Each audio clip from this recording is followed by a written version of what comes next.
In the studio today, we have the new Alienware X16 R2. Alienware's top-tier gaming laptop with new Core Ultra CPUs, up to an RTX 4090 GPU, beautiful RGB goodness and an amazing build quality to create an ultra-premium portable gaming monster. Could this be the ultimate gaming laptop for 2024? Keep watching to find out.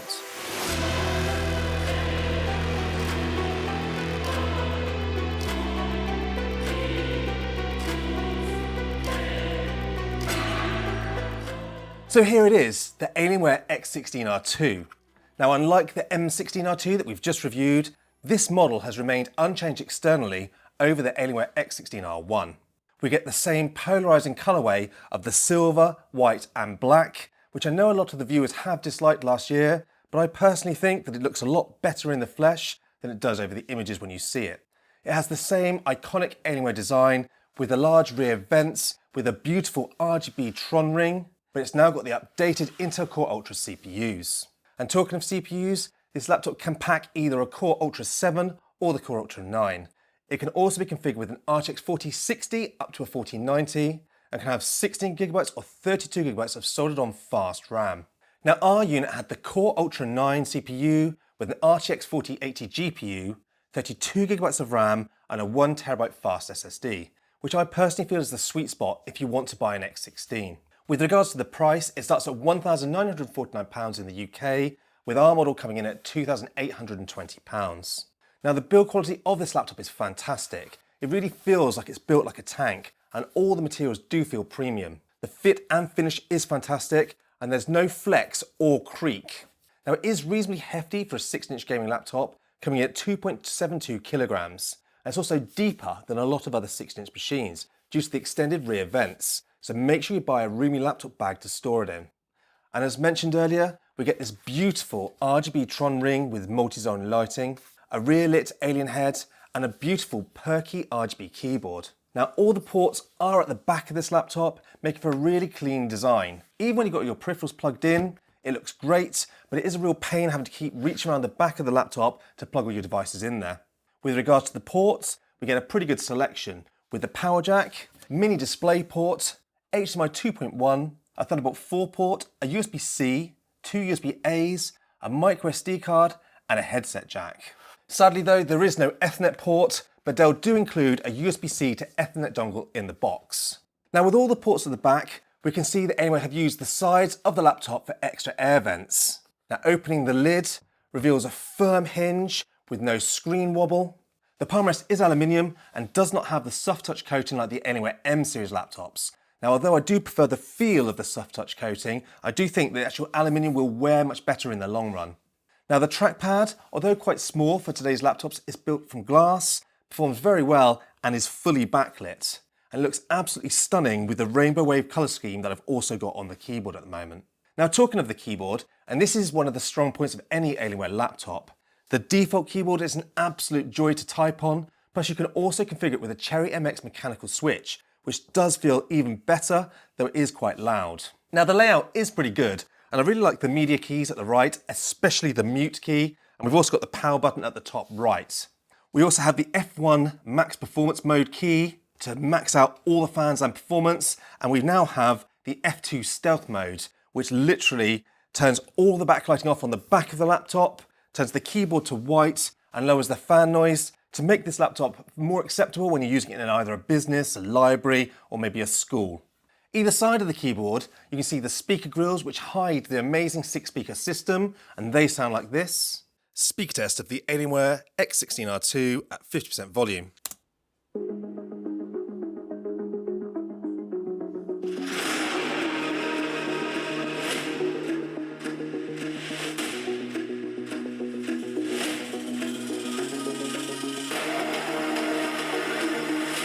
And 80%.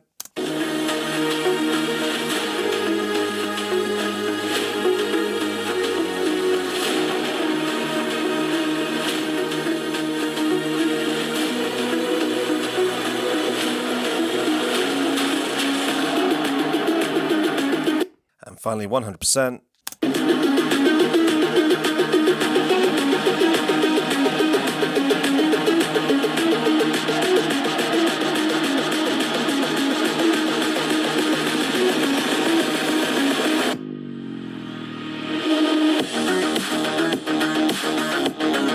That's probably a little bit longer than I'd normally do for an actual speaker test, but they're so good on this X16 R2 that, I don't know, I think it's worth it. So this is with two 2-watt tweeters and 4 3-watt sort of bass. So it's actually a really impressive speaker system on a gaming laptop.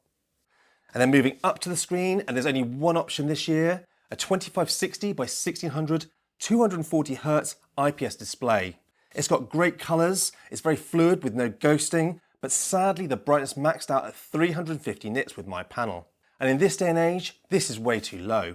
When all of Dell's competitors offer a 500 plus nit screen, and even OLED and mini LED display options, and in fact Dell's own XPS 16 line has a stunning 4K plus 90Hz OLED screen. Dell really needs to do better with their Alienware range. Now above the screen, we have a 1080p webcam. This is a test of the Alienware X16 R2 1080p webcam. Let me know in the comment section what you think it looks and sounds like. As always with the new Windows 11, we have the Windows framing feature, which is a little bit slow, but can be quite useful. So there we go, you can see it is now framing myself in the sort of the center of the picture.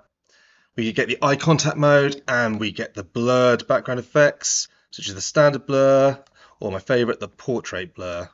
And it also includes Windows IR facial recognition, which is my favorite way of logging into a laptop. Now let's rip the bottom panel off and take a look under the hood. As always with Alienware, getting inside this laptop is pretty easy. Just a few Phillips screws and the base plate pops right off. Sadly, once inside, there isn't a lot to look at. The front is covered by the 90Wh battery. We do get two M.2 80mm SSD slots, which can accept anything up to a 4TB single slot drive. We've got a Wi-Fi 7 card that is also upgradable. But as it's the latest and greatest, you won't need to do that for a while.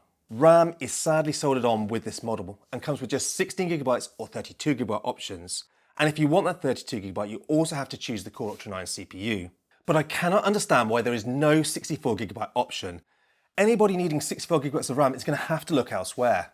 We can see the 4-fan system, which pushes the hot air out of the back and the sides of the laptop. But sadly, the motherboard is still inverted, so if you want to repaste that vapor chamber, you need to dismantle the whole laptop. And with that in mind, let's look at the performance, and we're going to start with the CPU. Now we've received the Core Ultra 9 as we chose the 32GB RAM option. We have had a few Core Ultras this year already, and although the performance isn't quite as good as the HX range of processors, they are slightly more efficient. Now running our usual Cinebench R23 torch tests on all of the profiles, we got very average scores that were ahead of the new XPS and M16 laptops with the Core Ultra, but are well behind, say, the M18 R2 with that 14900HX. Whilst looking deeper into the performance, we monitored the CPU's behaviour during Cinebench, and even with all 4 fans running at 100%, that CPU hit 100 degrees centigrade almost instantly. And when using all the cores, it stays at that temp the whole time. The CPU will boost pretty high for a few seconds, and then it levels out at 111 watts. Now I know Dell always runs their CPUs hot, but this is way worse behaviour than we've seen in the XPS and M16 range with those Core Ultra CPUs, and I suspect that we don't have the best pace job from the factory. And as the whole motherboard is inverted, I won't be stripping this laptop down to repaste it. Single core performance and short multi-core performance was also pretty average, and the Core Ultra 9 was actually beaten by the Core Ultra 7 in the new XPS 16. So overall, I'm very disappointed, and if you're looking for CPU performance, you might want to look elsewhere. Moving over to the GPU, and the RTX 4080 at least performs as we would expect, performing as well in 3D benchmarks as last year's model. We get 175 watt power budget for both the 4080 and the 4090 models, plus we get the advanced Optimus and a G-Sync panel with this model. Temperatures on the palm rest and the keyboards remained excellent through even the heaviest gaming sessions. But I did notice a lot of heat pumping out either side of the laptop, and I had to position the mouse a fair distance from the X16 so as not to singe all the hairs off my hand. Now Alienware Command Center has many profiles to allow you to choose between quiet gaming right up to the F1 max fans mode. And even when gaming at that max fans, the 58 decibels it produced was quite comfortable due to its tone.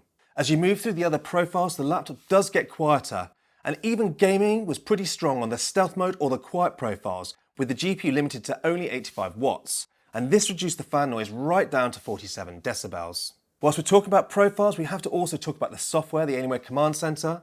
They'll have improved it since last year, but it is still one of my least favourite pieces of software for controlling any laptop out there. Now by default, games will automatically try to evoke the performance profile when you fire the game up, but you can override this on a per game basis or a system-wide basis, which is now handy. You can also adjust all of your lighting and any other Alienware peripheral in this software. For me personally though, I try not to use it as much as possible, and I just use the F1 performance mode for heavy gaming and the F2 stealth mode for everything else. So now let's talk about battery. Performance on battery was great, so there's no issue there, but sadly the battery life test was pretty poor. In our usual test of streaming YouTube over Wi-Fi at 200 nits of brightness, we managed 6 hours and 34 minutes of battery life. This was about half an hour longer than the X16 R1 we reviewed last year, but an hour and a half less than the M16 R2 that we just reviewed, and that has the same 90 watt-hour battery. Fortunately, the Alienware X16 R2 does have 100 watt PD support through both of the USB-C ports, and in our testing it was absolutely excellent. The CPU scored almost the same as if it was on mains, and when we used it for GPU work, the 4080 was limited to 55 watts, which still gave us good benchmarks and playable frame rates at anything but the most demanding games. Now lastly, before we hit the conclusion, I want to mention the PSU for this model. And this year, Dell have included a new 360 watt GaN PSU. So it's actually slightly larger in size and performance than last year's model. So it is heavy to carry around, but you're never going to have to worry about it not having enough performance for even the highest configuration of this laptop. And as we do have that excellent 100 watt PD performance, that's not going to be an issue. So then, on to the conclusion.